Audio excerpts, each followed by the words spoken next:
Welcome to Fix It Home Improvement, covering projects that every homeowner should know and great products for home and garden. Hi, I'm JC, and this is where we share weekly home improvement tips. I'm here with my co-host Cindy. Hello, JC. Hey, Cindy. Today we're going to be talking about ice melters, and we had an interesting water heater project this week, so I'm going to share a couple water heater tips. I'd like to thank Debbie Greenspan. She gave us a 5-star rating and review on iTunes. Last week, my cousin Jason and his wife Ashley called. Yeah. Are you calling them by name so they might listen to the podcast? Yeah, and give us a 5-star review. There you go. So if you hear, hey, thanks, Ashley and Jason. You know how we got that. So Ashley called and said that they have no hot water and she wanted to know if we can come over and take a look at it. Her dad had come out and tried to relight the pilot. It went on and then it shut off again. So I thought it was easy. So it would just be a matter of just relighting the pilot. And then if it was a bad thermocouple or a bad thermal pile, just an easy replacement, which we would then do a video, put it on our Fix It Home Improvement channel on YouTube. Well, my uncle told Jason, it's probably the thermocouple, right. It's $8, big deal, right. We could do that, this Nothing afternoon. Yeah. Well, that turned out not to be the case. So a tip, if you look at your water heater and if you have a gray or chrome colored gas control, so that's that box that controls the heat, that's where you turn it to pilot or turn it to the temperature. If it's gray or chrome, you're going to have a thermocouple. Very easy to replace. If you have a plastic gas control with an LED light, you're going to have a thermal pile. A little more complicated. You're going to have a filter, you're going to have a flame arrestor under there, and we've got those videos. So I thought it'd be a pretty straightforward job. I went there, I was able to light the pilot, and it stayed on. And then I did a couple troubleshooting things. I took off the burner tube, I blew through it, I made sure that there's gas, or it was allowing me to have movement of air through these tubes. I couldn't figure it out. So I called the... Well, because the light's still flashing, saying there's a problem. It was giving an error code. So most of these water heaters have the Honeywell gas controls. They have the LED light that flashes once every 3 seconds. And this was flashing, I forget, it was about 7 seconds. And the code on the box, so they have a little code listed out on the box so that you can kind of decipher. And it's saying that it might have a bad temperature sensor. So I called the 800 number on the water heater, and they were very nice. First question they asked me, though, is, did you register this water heater? So I should say that this is a brand new house that was built, so it's 2 years old. The water heater's 2 years old. How are they supposed to know, who put it in and if anybody registered the warranty? Right, and that's what they wanted to know right away. And so we went through the process of telling the homeowner's name and going through the process. And actually the customer service seemed a little perturbed that it wasn't registered. The builder should have registered it. But that's a good tip. If you have a new home, you should make sure that all your appliances are registered because it just makes getting replacement parts very, very easy. Well, because like on this water heater, there's a 6-year warranty on it. Right, and they said, no problem. We went through the checklist. They said, okay, it's a bad gas control. It's either the temperature sensor or it's the circuit board. In either case, we're just going to give you a brand new gas control. So fantastic, very, very nice. And they were very nice about it. And they gave me a number. So here's the number. Just take this to any supply company and they'll swap it out for you. And here's the part number also. So I've got the 2 numbers right from A.O. Smith, which was the water heater. And so I started, and they gave me a list so they gave me a list of numbers. They said, here's 3 numbers right by your zip code. Right. Go and get it. So again, sounds like an easy process. Yeah, no sweat. So I called, and to make a long story short, I called all 3. Too late for that. And all 3 said we can't sell to homeowners because we're scared you'll put it in wrong and blow up your house. Right. It has to be a licensed plumber. We called our contacts. So we have a gentleman from Hot Water 911. In fact, if you're in the Chicago area, really nice company. We've dealt with them. It's hotwater911.com. Well, they did a great job. And so I said, hey, I've got this situation. I'd like to just replace this myself. Can you bring over the part? And they said, yeah, no sweat. He said, I would feel more comfortable if one of our guys did it. And I said, well, would you mind if I filmed the whole process because we'd like to put it on our YouTube channel? And he said, fine. So they were very nice young gentlemen who went through the process. So it's actually a very nice video on our YouTube channel. But that's the key, making sure that you register all your appliances. But for the water heater, they would have replaced any of these parts for free. It's nice to have a contact, like a lot of these things you can just do it yourself. So we replaced the part, very easy, and fired it up, turned on immediately, and it was a very simple fix. Right, but if you don't know. And if you don't have your warranty registered, you may be ending up paying for this. Well, I felt so bad for them. They were out without hot water for like 2 days. They got a 7-month-old baby. Right, yeah. You know, Yeah, how terrible. terrible. So that's my story. Nice. Let's cover the basics of ice melters. Okay. And the first ice melt that they started using on roads was rock salt. So we're getting into the history of salt. Of course, they found the first rock salt mines in Detroit, Michigan, in 1895. So they started mining, and what's wild is they have over 100 miles of tunnels underneath the city, 1,200 feet below the city, and they're still working on these veins. They range about 20 feet thick underneath Detroit. Right, well, it's the whole Great Lakes thing, right? There's like a basin there, a salt basin. Right, which is interesting because all that, a couple 100 million years ago, all that was underneath the ocean. And so all that salt accumulated, and then like 14,000 years ago, the glaciers retreated. They created the freshwater lakes, but they've got all these deposits of salt below it, which is really interesting. So because they had all these deposits in Detroit, Michigan was actually the first U.S. city to start using rock salt for ice removal in 1940, Wow. which is fairly recent. So why don't you explain the basic types of ice melters that are available? So there's 4 key ice melters, and there's hundreds of different brands, but basically you have a rock salt, a pure rock salt, which is sodium chloride. You're going to have a blend, so it's going to be rock salt, magnesium chloride, potassium chloride, calcium chloride mix. Depending on the company, it's going to be a different blend. And then you're going to have a 100% calcium chloride, which is kind of the standard for low temperature ice melting. Then you're going to have something that's pet safe, and usually they're using urea, so it's a type of fertilizer. It's a chemical that they use in fertilizer. In fact, some of the early pet safe products, they were using bull urine to as the natural ingredient, which is pretty funny. So they would crystallize the urine, and then you could throw that down. Nice. So I wouldn't want that job. So the least expensive ice melter is rock salt, Right. and what's nice about it is it's abundant. They find it all over the world. It's mined inexpensively. The bags are cheap. It does a really nice job from, depending on the concentration, from about 5 degrees Fahrenheit up to 20 degrees Fahrenheit. The problem with rock salt is it can damage asphalt, concrete, brick, metal. It kills your plants. In fact, that was one of the first weed controls was the sodium chlorides. So Didn't we discuss that in the one of our weed episodes? yeah, and you have to be very careful. You don't want to, any of these products, you don't want to over apply it. So you really want to read the instructions and see what they're recommending.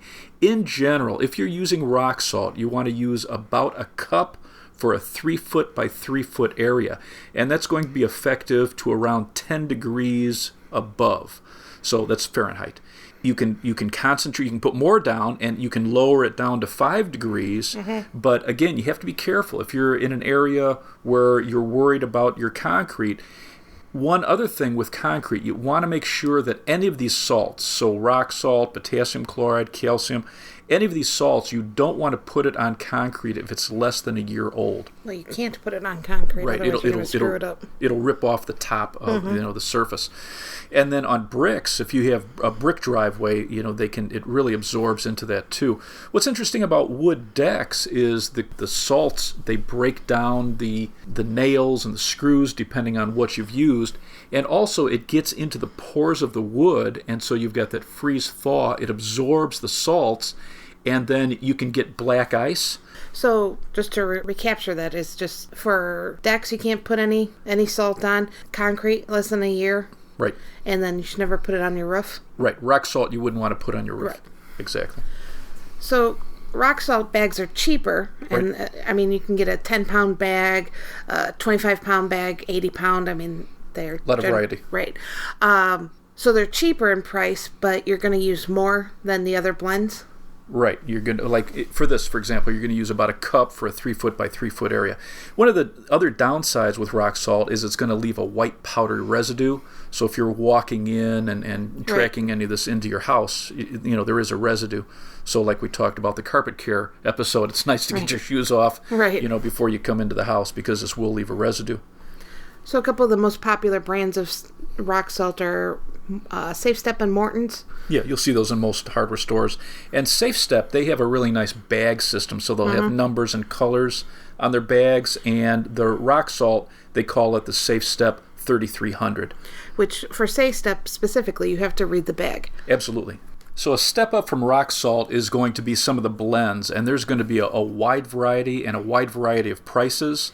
The key thing that I would be looking for on any of the blends is looking at the temperature that they work to.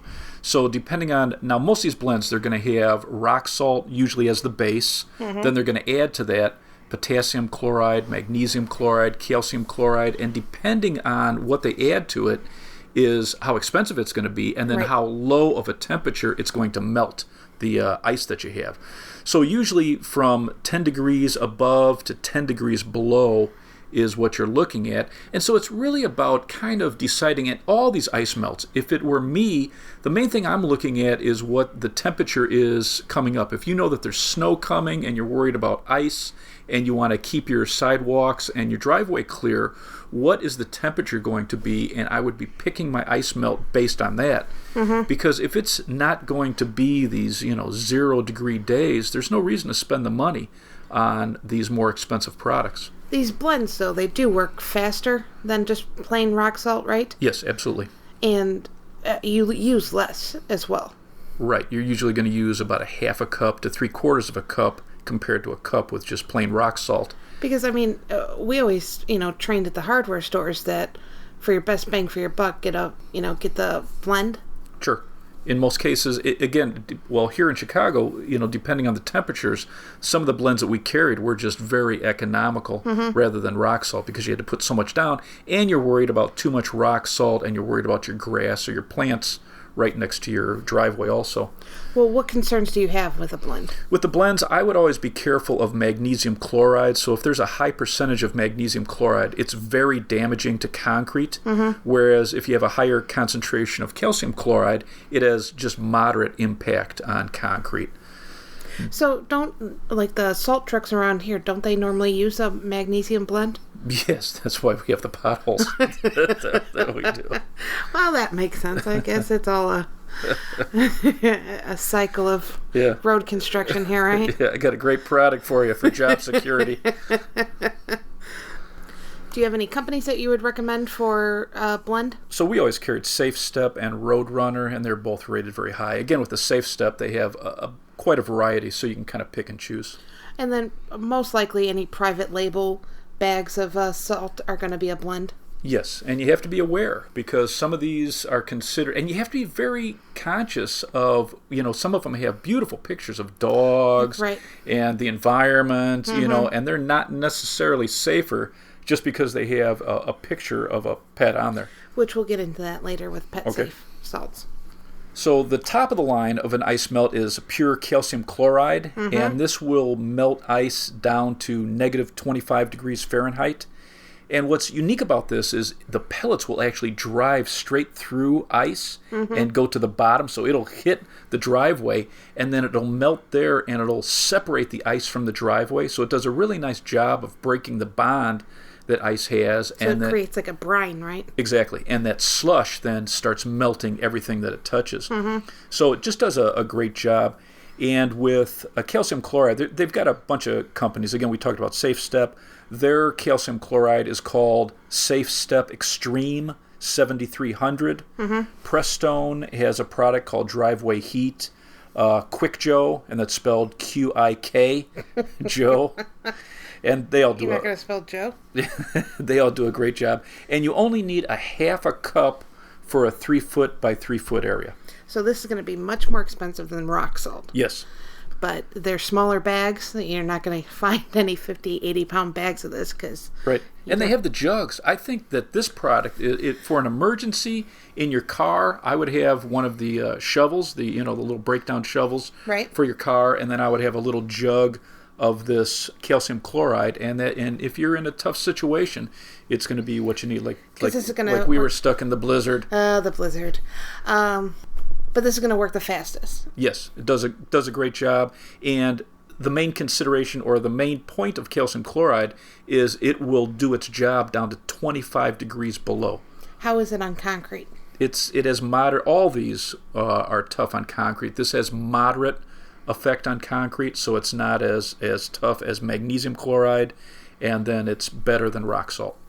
What are some of the downsides of calcium chloride? So this will leave an oily residue, which can harm, like if you have hardwood floors, it can dry up, so it can penetrate into the wood and dry it out and crack it, and it also will leave an oily residue on carpet. You also have to be very careful around pets, and all of these salts can damage plants and grass if you use it more than what they recommend on the label. And with cats and dogs, what's wild is calcium chloride, when it reacts with moisture, it immediately heats up to about 175 degrees. And that's why when you throw it on ice, it'll melt a hole straight down through it, which is pretty cool. But if a dog or a cat licks this up, or let's say they run outside to use the washroom and they get this calcium chloride on their paws and they lick it, it can heat up in their mouth and their throat and cause burns. Right. So it can be dangerous. And all of these salts actually can be very dangerous to dogs and cats.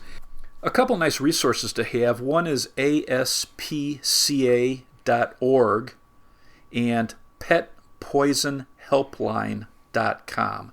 And both these websites have emergency numbers where you can talk to a professional, and they're going to help you if you feel like there might be salt poisoning for your pet. Why don't you give those websites again? So it's ASPCA.org and PetPoisonHelpline.com. So both of these websites were recommending that if you let your dog out and you're using ice melters, that you wipe off their paws immediately after they're outside. They also recommend booties for your animals, and don't allow them to lick the snow. A lot of animals will get out and they'll enjoy licking the snow because it can really hurt them. For salt poisoning, it can induce vomiting, diarrhea. They can get tremors and seizures, and it's deadly in excess to some animals. So it's important that you're aware of it. So what if you have a pet? What kind of salt should you be using? You're specifically looking for something that says pet safe. And on the ingredients, it's going to say urea, and the chemical name is carbonyl diamide. Are you going to spell that? No. So even though it has a picture of a dog on the bag of ice melter, it doesn't mean that it's pet safe. You have to look at the ingredients. Absolutely, because a lot of these boutique blends, they charge a lot more, and it's all the same basic ingredient, but they put these beautiful pictures on there, and you really have to know what you're buying. So the pet safe stuff, how is it on concrete and vegetation? So this has less impact. They say it's minimal impact on concrete and wood. Still, you don't want to use it in excess, but it's less damaging than the basic rock salt. Do you have any brands that you would recommend for pet safe ice melters? So they have one product called Safe Paw. Morton Salt also has a product called Safety Pet. So it's safe and then just a T and then pet. Do you have any tips on how to apply ice melter? So some experts recommend that you get a little bit of ice melt down, like half of the recommended amount down before it snows, and that keeps it from bonding to the surface. And then if you're using an ice melt, you want to make sure you get rid of all the snow first. So you're going to use your shovels or snow blowers first, and then you don't want to over apply. So you want to use a cup or a hand spreader. If you're doing it by hands, make sure you're wearing gloves because it can really dry out your hand depending on what you're using. But a hand spreader actually does a real good job. I would say too, have a specific set of gloves just for applying the salt. Yeah, because depending on what you use, they turn white. They get chewed up a little bit. But I read one of these university extension services. They did a research watching people put down ice melter, and they said the people that they gave a hand spreader to, they were able to reduce the waste by 50%. Right. So just an inexpensive one of these hand spreaders you can get at the hardware store really does a nice job. Easy to use. You're not going to over-apply it. You want to make sure that you're not using it on concrete less than a year old. And then you want to make sure near your lawn you're not getting it on the lawn because it can really kill your grass.